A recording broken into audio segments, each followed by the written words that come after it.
is every day, so I'm excited to be here. There's some teams I want to get some eyes on, and yeah, I'm excited for this tournament. Should be a good day.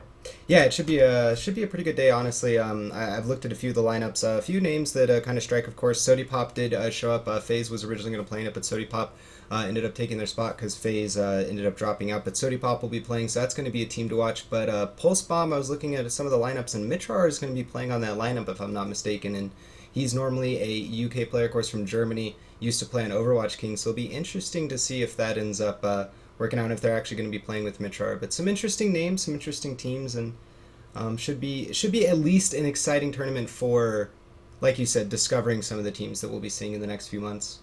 Yeah, I mean, a lot of these kind of smaller tournaments don't, I think, get the credit that they deserve because I want to go back to like, I think December of 2015, where I was casting a very small upstart tournament and I got to cast a team called Google Me, and they were very good. They were a very, very good team. You may know them now as Cloud9. So anyone can kind of come out of nowhere. I didn't recognize any of those names way back then, but they're obviously one of the best teams in North America now. And even beyond that, you can find just players on some of these teams that end up rising to the top. Grim Reality comes to mind. He's been absolutely dominant in some of the larger tournaments. A player named Zapray comes to mind as well. So I'm not, encouraging teams to poach players, but that's the nature of esports. So everyone is just looking to put on some good game tape today.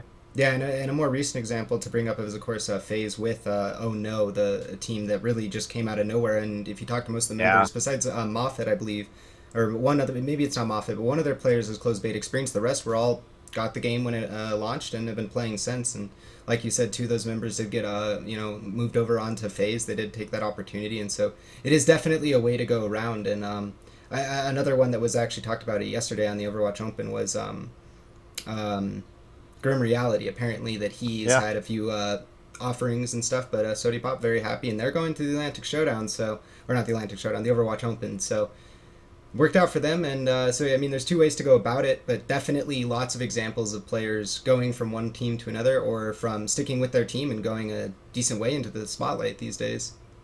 Yeah, so I'm always looking out to scout these teams before they pop. Anyway, I think we're going to start off with Velociraptor Gaming versus Legitimacy. Velociraptor Gaming is kind of on a collision course. I know we expect them to do pretty well today. I think anyone who looks at this bracket says it probably goes through Sody Pop. They're just playing really well lately, and you mentioned Grim Reality on that team as well. But Velociraptor Gaming, if they can get through these next couple rounds, will be meeting Sody Pop in the semifinals. The bad news for Velociraptor Gaming is that the last game I have on record for them is an 0-2 to Sody Pop on August 13th. Ooh. So, unfortunately for them, they're going to have to get over that hurdle at some point. I think you look at this bracket, everyone expects Sody Pop to probably come through it, but hopefully we could see some new teams rise and some people make a name for themselves. Completely agree, and honestly, with VG, I've seen Xander's, of course, talking around in the OWatch channel or OW channel, very outspoken. But some of the names here, of course, Happy Thermia, seen him around on a few other teams, and a player that going back a long time for me. I mean, back when I was in high school trying to play, Halo competitively, really into that. Ghost Ayama is a member that they'll be playing with today. So he's a veteran of the FPS scene, more of the console scene, but definitely translating that into just skills and understandings of FPS games. So it should be a pretty good match nonetheless, but it looks like we have two full teams in here, so it looks like we could get started any moment now. Make sure that the teams are ready. Yeah, one of the things I also really like about some of these tournaments that maybe aren't the top five North American or EU teams is that you get to see a lot of different compositions and strategies that aren't necessarily completely meta. A lot of times when you're trying to fill out rosters at these levels, you can get a player who says, I'm a really good Pharah, and you're like, well, can you play what we need you to play? They're like, but I'm a really good Pharah. So you're like, you roll with it, and they're like, well, you are a really good Pharah. So you'll see it on different maps that you generally wouldn't see it on, things like that. So we could see some different compositions. The meta is not what I would call stale right now, but there are about 8 heroes that you expect to see on either side of the roster right now, aside from a few outliers on different teams. So that's another benefit of some of these tournaments, that you get to see stuff that you generally don't get to see in Overwatch play. Yeah, no, this is where you're going to be taking those the theory and ideas that you've been practicing in scrims and actually putting it into some officials, especially for Sody Pop. This is a really good chance for them to not necessarily, they don't want to, of course, be showing all their strategies and get it out there before the LAN comes up, but at the same time, this is a really great opportunity for them to kind of practice a little bit, especially if maybe they're not playing the popular 3 tank or 3 support comps that have been coming out, that have been kind of interchangeable with the 2-2.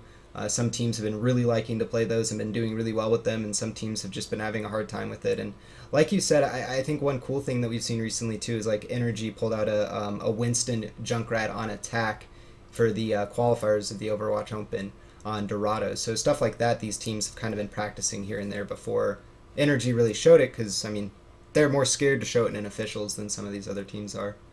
Yeah, and a lot of these teams are actually just looking to get kind of ranking points and just some sort of name recognition. We've seen teams to like everyone is still looking to buy Overwatch teams at nearly every level of play. So there's still organizations looking for teams. I get people asking me all the time, like, when are you going to start doing the weeklies again? Because we need the points. We need to get our points rankings up so that we can bring this to sponsors, so that we can bring this to organizations and show them, like, we beat this team, we beat that team. So anytime you're doing competitive Overwatch in a professional, like, regulated format, it is a benefit for your team. Yeah, I have to agree with that. And I mean, it definitely is a situation, too, where there needs to be...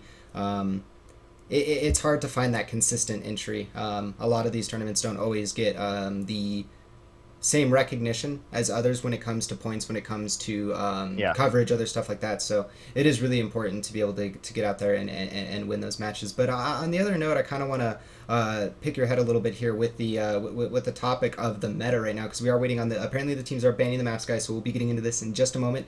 Again, it will be Velociraptor Gaming versus the side of Legitimacy to start this off. That's at the bottom. If you guys want to check out the bracket yourself, you can go ahead and type in !bracket, and Mobot will go ahead and give you a link to the bracket page so you guys can go ahead and follow along with us. But I wanted to pick your head a little bit with the 3-3 comp that we've been seeing. It's a very interesting composition. It seems to work a lot more on like maps like Dorado on Hanamura, where you can really get in, like push up onto the high ground of Hanamura and the second point in the dojo, or push up main as the three tanks grouped together with that healing output of the supports. But it's something that we've been seeing, I'd say, a little bit more increased amount. Not to say that it's going to shift the meta and change the meta right now, but kind of your like opinions and thoughts on the 3-3 versus like the standard 2-2-2 that we've been seeing. I feel the 3-3 sound. It just feels more like an unstoppable force, right? Because there's so much sustain and so much hit points that is kind of a slow. It's a glacial kind of oppressing thing to fight against. It also forces the other team into a composition. You have to run a Reaper with it, right? You just kind of have to. You have to run a Zenyatta with it just to deal with the tank. So if you're running a 3-3 and you can effectively find ways to deal with the only two big counters to tanks in the Reaper and Zenyatta, you're going to do really well with it. I mean, I guess the team that I think runs it best and has run it best for the longest time is Ninjas in Pajamas. They were doing it back in their SG1 days. And that team, I think they do so well with it because they've always been a team very much carried by their tank play. It's always been Himsy and Fraggy. Like, if they do well, they're going to win games. And if they have off days, they're going to lose those games. So I feel like it's a little more interesting, a little more sustainable, that if you lose one or two of your players, the push isn't just over like it is sometimes in a 2-2-2. Okay. Yeah, no, I can definitely get on board with that, and definitely along the side with NIP. They even played it today, and unfortunately it didn't go so well for them in the exact game that they ended up playing it out. But it is something that I feel like is driving a little bit of that change in the meta, because we did see for a while, I want to say like a month, where it was just a stagnant 2-2-2 breakdown, especially at the beginning of the patch. But now it's really started to experiment more, and we've seen a lot more, like you said, Junkrat being played a lot more in the some teams have been sticking with 3 support comps more consistently too, and even some teams have been just sticking with 3-2-1 compositions, like Dorado. I've seen a lot of 3-2-1 on Dorado, a lot of preferring that Zarya plus the Roadhog, because you can just push into the right side of market, get in that inside area, and do work. And it's like a bowl in a china shop when you have a bubbled up Roadhog just able to run around and do what he wants. Yeah, well, I think one of the things you see, too, is as the meta stabilizes, which it has now, it'll destabilize again, of course, in a couple weeks when the patch goes live. But then it comes down to, like, whose DPS is playing better. So one of the ways to deal with teams with top-tier dual DPS is to just run tanks and supports so that you're kind of negating the damage that a single player can do to you, because you have those giant health pools that are getting replenished. So when you're running triple tank, if the other team has a great Genji, what's that Genji really going to do against triple support, triple triple tank. You're forcing them off of that. So you're forcing players to play things they don't necessarily like. And I know a lot of teams actually just find it really frustrating to play against. It just seems like we got 2 kills and they're still coming, and this Roadhog's still at 600 health, and now he hooked us again. How does this keep happening?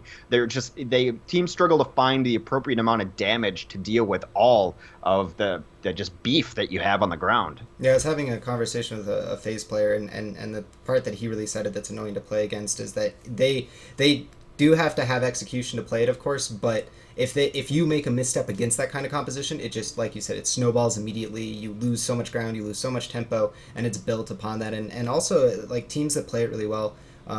Another one I like to bring up in that discussion, going back to a little bit, is a Fnatic with I was in the Atlantic Showdown. They were playing it against Misfits in Dorado, and they ended up.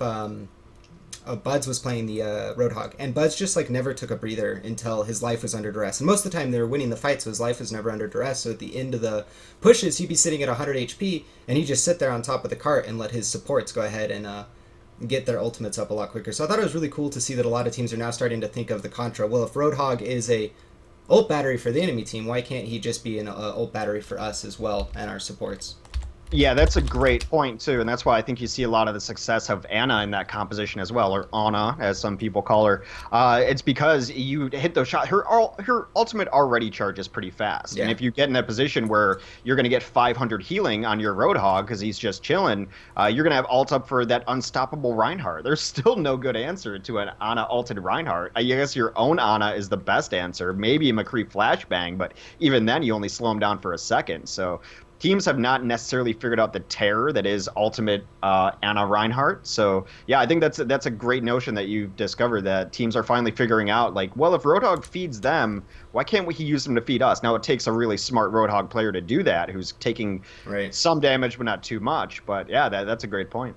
Yeah, it takes a very deep conscious understanding of whether or not you're going to die too, because I mean, you can be taking damage and understand, oh, this is only one hero, the chance of this risking my death or them being able to kill me is very low. But we are going to be getting into the match, guys. It's finally going to be underway. We are going to be starting with Dorado, the map pool, and let me go ahead and double check real quick. It was Kings and Hollywood after this, so if we go to the final map, we will be going to Hollywood, and it will be a stopwatch for the rules, guys. Pretty standard set in that respect. It will be a stopwatch for all the payload maps and all the hybrid maps. If for some reason we have a tie here on the payloads, we will be, of course, going to a tiebreaker map, but of course that's more for the control point or the Hanamura, Nubis, assault maps.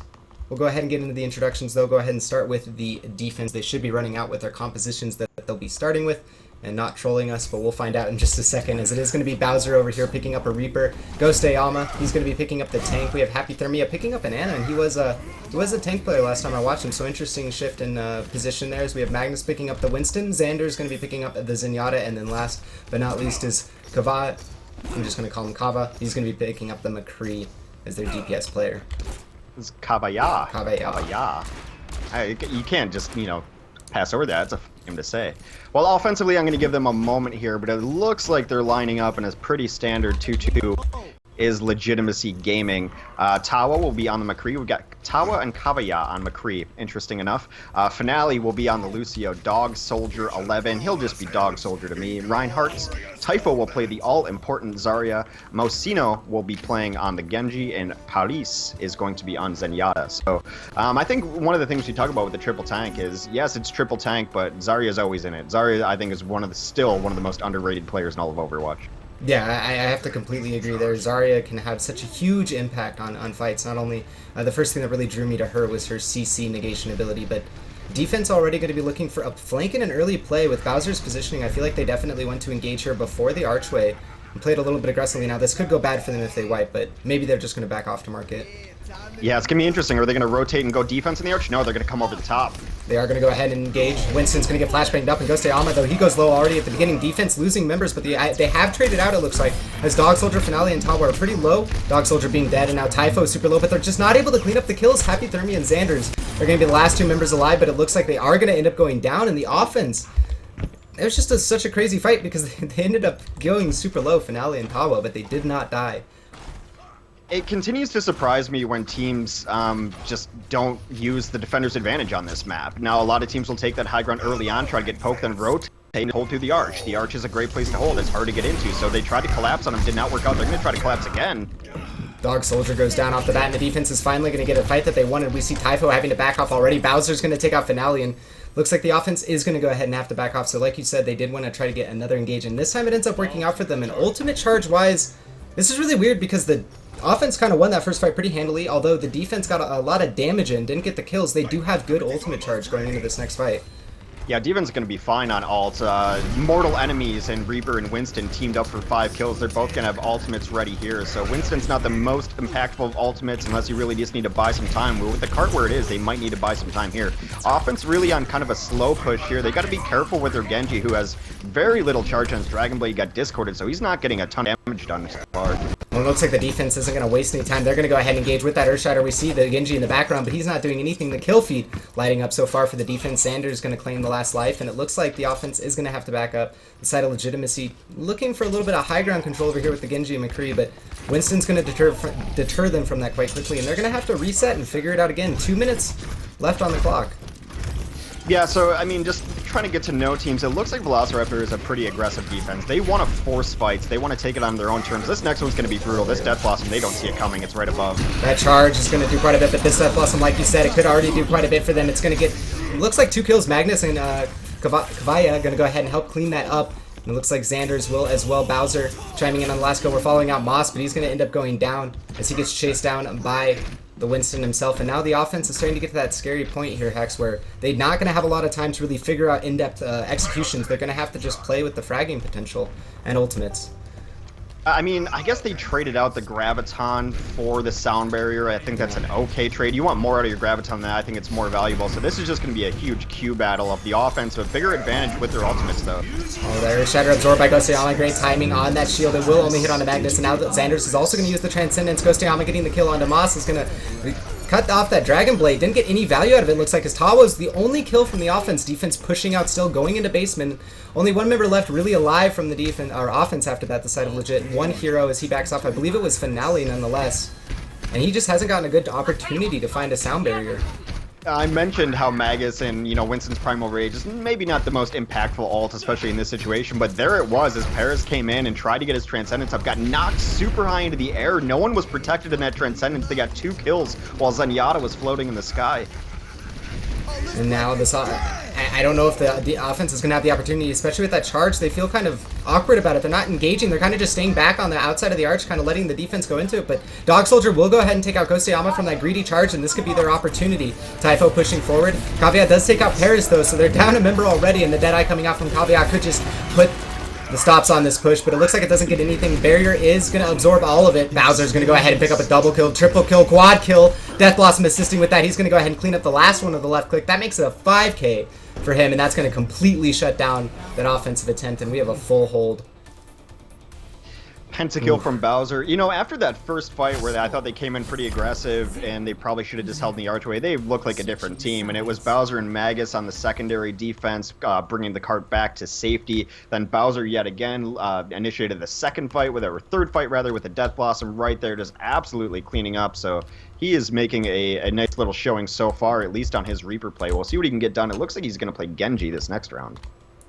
Yeah, favoring that same, I guess the same line of logic that Legit was favoring on their offense. Of course, this map is very vertical. It has a lot of vertical playground to it, and also a lot of different flanking paths. There's, of course, the secret path over here to the left on the main screen that you guys can see that most teams use to access, but also there's another one now. The Genjis are actually dashing over the building to get back behind the church or behind the archway. So there are a few ways to get to the back of Market, and Genji can abuse that, but we'll see if it ends up working out better for them, because Mawson, he was taking those flank routes. It felt like he wasn't pushing up main or, you know, making any small technical errors in that respect. It just wasn't going well for him at all. Wasn't able to catch the camera on when he was popping out the Dragon Blade, though. Usually he died very quickly.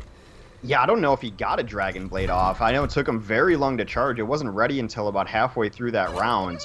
He might have gotten off and got killed immediately, but he was a very low-impact Genji. And I think, like, at those times when you're playing Genji like that and you're just not getting the impact you want in the front lines, just going to the back line in those paths that you pointed out earlier and just being annoying, just pulling people out of position is a good idea. You just have to know what your limitations are against a certain team and get some more done. But he's going to switch it on to the Junkrat here. I'm so happy to see the Trash Mouse. Reapers. It used to be just a staple on Dorado. Some teams will still run them, but a little more of a rarity nowadays.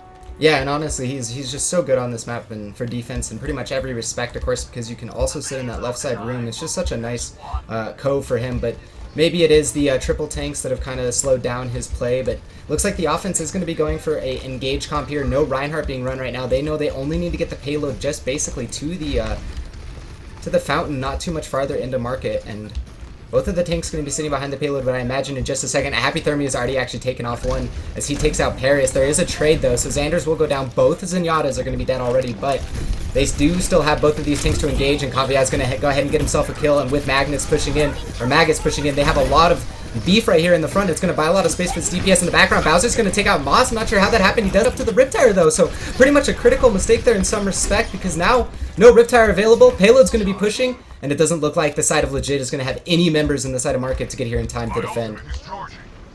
Yeah, they were holding really far forward there, and I thought they got a couple nice kills. They gave up the high ground, which I thought was smart, knowing that they have a couple tanks that could just take that high ground away from them at any second, so they forced the fight down there. But after getting those kills, I think they should have retreated the arch. They got caught out of position. The Reinhardt had to slowly back away and picked on pretty late, too. So I think positioning there was interesting where they took it. They had made some smart decisions, but didn't follow them up with a secondary good decision. Of course, this is Bowser. Yeah, that Death Blossom at the end was absolutely devastating. Showed up on the kill feed, but also just afterwards. He gets the, looks like 4K with it, actually, so we just got the camera on him at the end on the stream, but does clean up that kill at the end as well, so making it the 5K. And that's what you need out of your DPS players. I mean, at the end of the day, DPS players, of course, they do need to be thinking about, how do I want to say this? There's an onus on every player to be performing well. There's an onus on your supports, of course, to be getting the kills, healing, or sorry, keeping your team alive, healing, and stuff like that. But the DPS players, I feel like in the top teams, there's always that moment that they can go on a flash of brilliance and they can go ahead and clean up not one or two, but 3 or 4 heroes and actually make a big impact for your team and shift tempo is maybe another way to phrase it. I think Reaper especially is a hero that if you're running a Reaper and you feel like if he's not showing up in the kill feed, someone needs to get off of that Reaper, because that's just how he works. You're either not getting value or you are in those back lines. He needs to be getting 1 or 2 kills every now and again to charge up that Death Blossom to make them play around it too. There's a lot of times Reapers will play too tentatively and they'll go into the back lines and then they'll just wraith out and they didn't get anything done. He's not really a flanker in the aspect of you can get value by not getting kills. All of his value is caught up in the kill feed, getting that ultimate off and really punishing tanks and opening up that front line for everyone else. Yeah, and I also like, you kind of mentioned it a little bit, is that he snowballs too. Is just what that first kill that happens, that health globe on the ground. That's something I really like to talk about on King of the Hill with Reaper, is he can just snowball so quickly. So when he doesn't get that first kill, when he doesn't have a big impact, it's kind of awkward. Because he does have so much potential after that first kill. It's almost like, you know, sometimes I feel like Reaper players making a little bit of greedy decisions, but at the same time, it's what you read into in the map when you're in the moment. Yeah, well, Reaper's one of those things that I think some players may not understand it at different levels of just exactly what a delicate balancing act he is, where a lot of players, it seems like, oh, I'm at 40 health, I need to retreat. Whereas Reaper, if you're at 40 health, you need to push forward because you need that next kill, because you need that soul to eat off of the ground. So it is really a delicate balance of decision making more than anything else. So people say Reaper is easy to play, you just walk forward and shotgun. Not exactly. You have to know when you're going in and when you're retreating. And with Reaper, those decisions can be very difficult and they're happening all the time. Well, I like how you bring out, you know, the idea of him being easy to play too, because at the same time, you know, a lot of people that will say that there's a flow of the map too that comes with him. It's not, you know, like you mentioned, the low HP, but it's also on a lot of the maps, if you run just straight down main or you run in the standard pathing that most players take, Reaper's slow. He's super slow movement. He needs corners. He needs kind of like juke paths or quick spots he can pop out and burst somebody. He can't just rush up main unless he has that tank cover, which is kind of what I guess the logic of the 3 tank plus Reaper is sometimes, is just that threat of those 4 heroes being in a mass together and doing huge amounts of damage. Yeah, I think there's a couple different styles you can play him as. I think he fits at the front line too. Like you said, he's got 250 health. He can blast people at close range with those tanks, and then he's just got his own sustain as well. So he's an interesting player. He doesn't necessarily fit in the typical flanking DPS or backline DPS. He's got this weird role right in the middle. So I'll probably see a lot more Reaper today, as he's been pretty standard in the meta. It looks like the defense is going to run one as well. That's going to be Tawa. I don't see anything really out of the ordinary here. No. We'll see if Mosino can get a little more value off of this McCree than he did on a Genji. Yeah, he might be much more comfortable on those hit scan than the projectile or mobility hero Genji, kind of being, of course, a mixture of both. But yeah, offense, they were showing an Ana for a second, but it looks like just a completely standard offense. Genji going to be the slight difference of note. Of course, we can also see Ferry here occasionally on offense, but pretty much both teams looking very standard for what we see. And the offense going to be going in already, speed boosting into Hotel, so they're going for that play. Seen that in the EU meta a lot, going into Hotel, flanking around, getting control, forcing the defense off, and they already get 2 kills, and it's already going to be in a situation where the defense is going to have to surrender the point. Tawa is the only one really alive left on the point. Dog Soldier as well, actually. He's going to hold, yeah, he's super low, no one to hide behind. Oh, that was devastating. Yep. I was wondering if Bowser was going to do kind of the Shadowburn rollout where you jump off the edge and then you wall ride and then dash over to the top side and see if you can get in the back lines there. He chose to just go with his team, timed his dash perfectly. He's still up front. He traded out though, that's okay. He did die, but he was able to take down Zenyatta too. I don't know, this is a strange area on this map because teams really just want to poke. You rarely see a large engagement here just because you're waiting for the payload to push. Yeah, I guess the logic is that he's trying to buy time, you know, create space for his team to get that payload for free, but you don't necessarily need to trade your life. There's no intrinsic reason for him to do it as aggressively as he did, but he does respawn, gets back up, and has... He's close to Dragon Blade too, I guess, out of that. Yeah, that's what he wants there. He wanted to get free poke and free kills. He saw an opportunity to kill a Zen and thought maybe he could get out afterwards. Why wouldn't you think he can get out as a Genji? He got all the tools to do it, so he was just trying to get his Dragon Blade up. He's only 5% away from it now. And Tawa gets into a good spot there, and he starts flanking, doing quite a bit of damage, actually.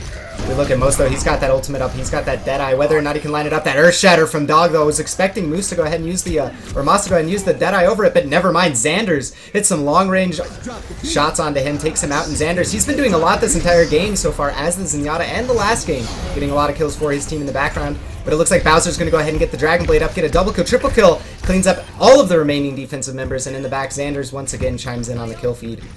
Yeah, and Comms lost that team fight for sure, because that was a beautiful Earth Shatter. Got 4 on the ground, but he was the only one up there. He was 20 yards ahead of the rest of his team. There was absolutely no follow-up. It seemed like the rest of his team didn't know it was coming, didn't know it was happening. Nailed the Earth Shatter, but when you have nothing to follow it up, you can only do so much as Reinhardt. I was really expecting at least the Deadeye to come out over it, because Moss was in a naturally pretty good spot to see down that corridor of fire and get at least 2 or 3 in the Deadeye, but like you said, just maybe a lack of communication, missed opportunities, and now they're going to be going into the last section of the map with 6.5 minutes to work the reactor section. Stopwatch looking very good for them, of course, up to 2.5 minutes on the map, but really just need to look at that top time as they have plenty of it to work. If they push in 2 more minutes, still going to feel comfortable, and those skulls, all of them lit up. He just burst straight through the barrier and a triple kill, as well as Xanders once again chiming in as that Zenyatta. Will he get the 5th? No, he's only going to go ahead and get 4 Caviar. Doing work right now.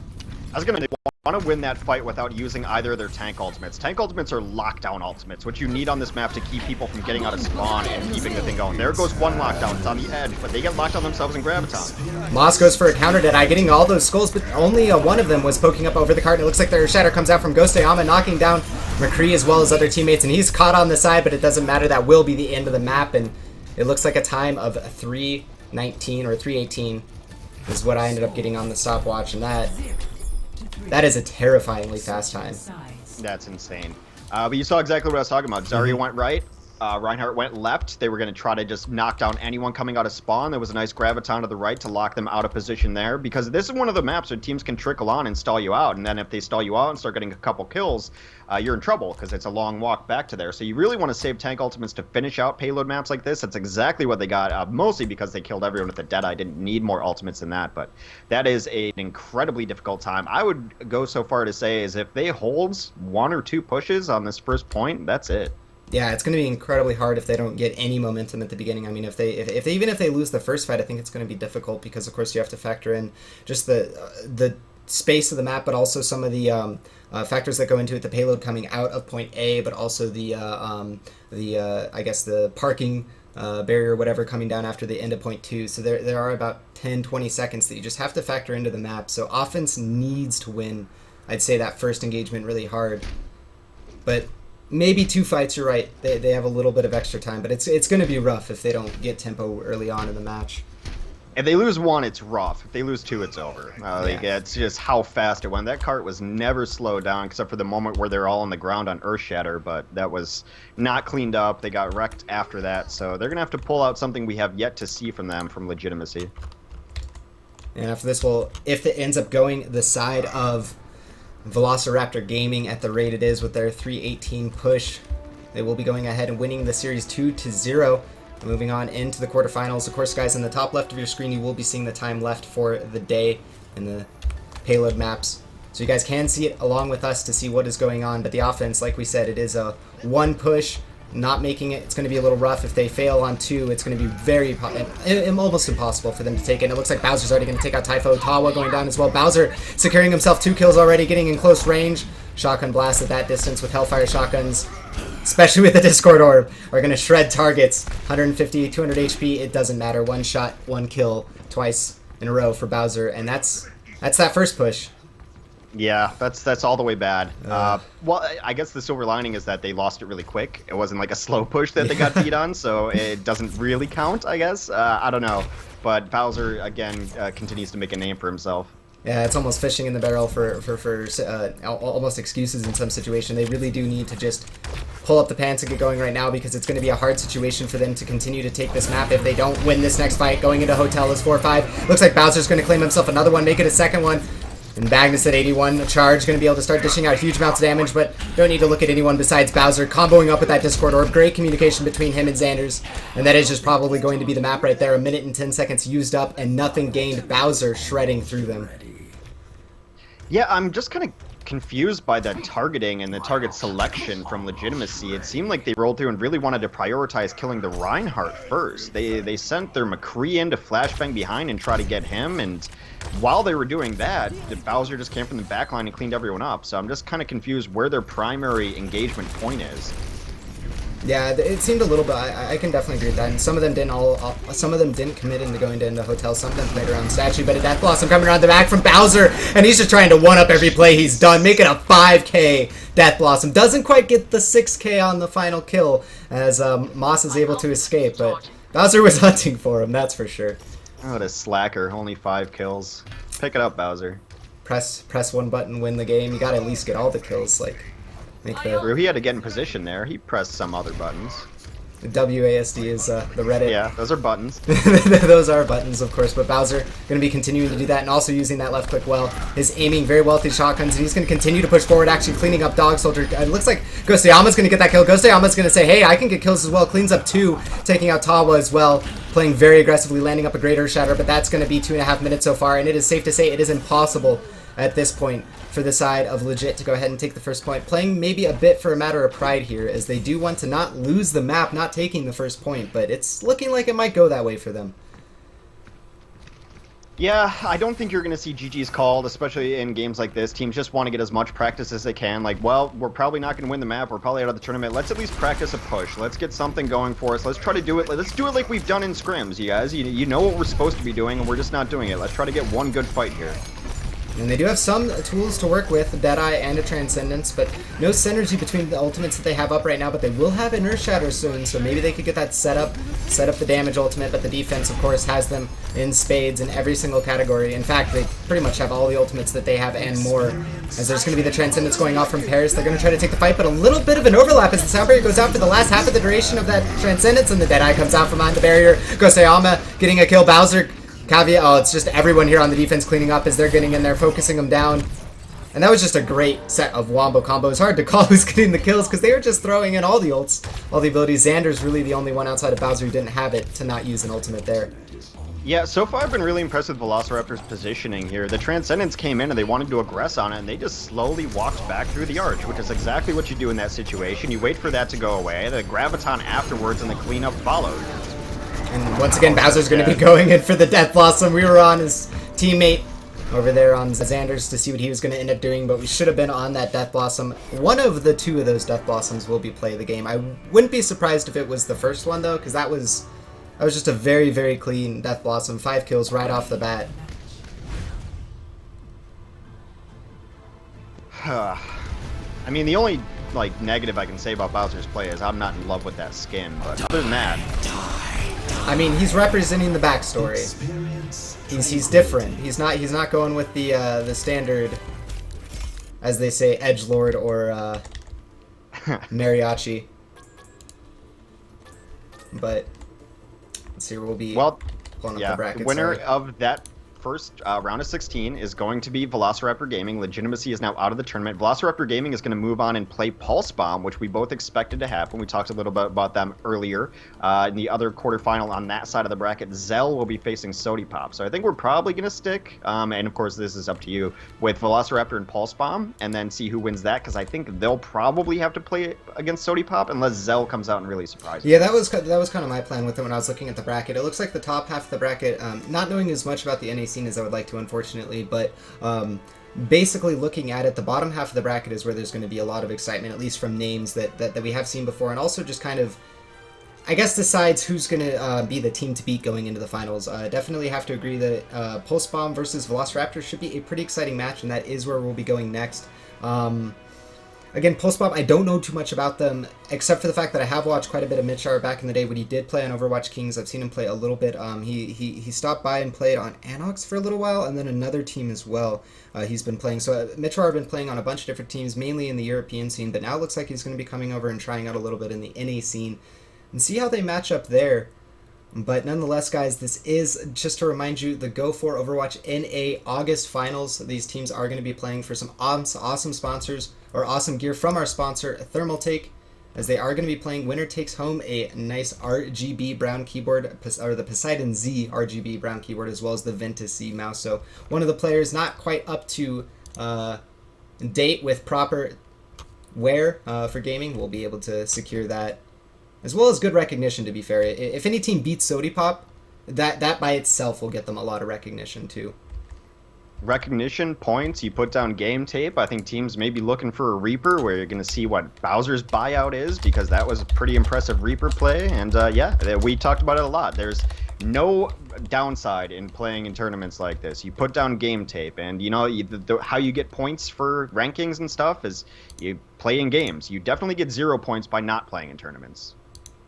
Yeah, no, exactly. And at the end of the day, I think you hit the nail on the head big time with the whole experience thing. I mean, at the top of the scene, a lot of what makes the T1 teams what they are is obviously, of course, practice, play, all those other things, but that X factor of experience, having seen compositions played out, having seen someone do some cheeky flank in a certain way, or, you know, like you said, Shadowburn, he has some, you know, glide specific ways of moving about the map that if you haven't played against him before, it makes it very hard. So being able to play against these teams multiple times, accrue that experience, and being able to identify situations quickly is really sometimes, honestly, what I see a big difference between the tier 2 and tier 1 teams, especially right now, is that there is almost a close parity in skill, but that X factor, the synergy, the experience, the understanding of the way the game breaks down definitely comes from just playing in officials against teams that are trying very hard to win out.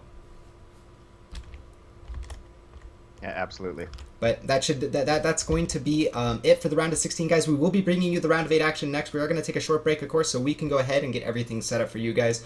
Like I said earlier, this is going to be sponsored by Thermaltake, so definitely go and check them out, as they are providing some awesome gear for the winning team. In addition to that, if you guys want to go ahead and follow along with the bracket, you can do so by typing in !bracket. Mobot will go ahead and hook you up with that link, and you can go ahead and check out the bracket, follow along, see the teams, or even sign up for other ESL tournaments that are going on. Of course, this is part of a series, the Go4 tournament. You guys can play in the NA Opens every single week. They are free to sign up and free to play in, so if you guys haven't started competing in them, I definitely recommend doing it. And if you guys are in the European scene, they also have one for EU, as well as other tournaments to play in, open stuff that's just 6v6 ladders and other stuff. So definitely check out play.eslgaming.com. Of course, that's where the brackets is. But like I said, we'll be going to a short break, and we'll be coming back with Pulse Bomb versus Velociraptor Gaming. Thank you so much for tuning in, and we'll be right back.